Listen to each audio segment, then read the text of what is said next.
Pero hindi mo nagustuhan yung mga jokes ko. Hindi, minsan gusto ko, pero na-corny na. Kasi di bagay sa'yo. Grabe, nung araw. Walang dad jokes nung harap. Hindi. Nung araw, hindi mo ko pinapansin. Sobra naman ang pinansin na kita. Sobra na. Di ba? Sulit na. Pero hindi, at least na-appreciate ko siya. Because nung tayong lahat, nung nanood-hubay ng Dear Heart, we were all high school, right? High school days in high school. Alam mo? Lahat ng mga kanta mo, pinarinig ko. Pero wala kang maalala. Naalala ko lahat. Ano pa? Dinadasal ko nga sana na tuwing Mag-i-invent. mag-i-exam ka,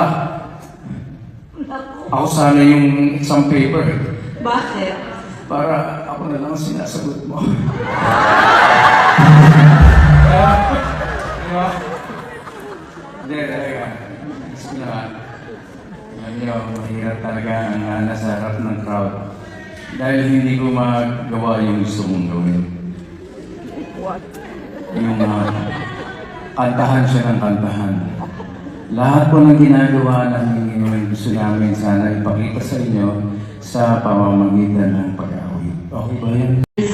Ayoko gawin sana to dahil medyo malungkot dahil huling gabi na natin. Okay naman. Dahil tayo sa gitna.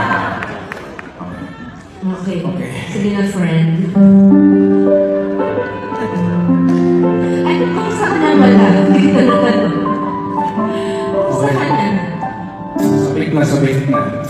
May nagabi at hindi nakita. Ako'y nasasabit na sa'yo. Gusto na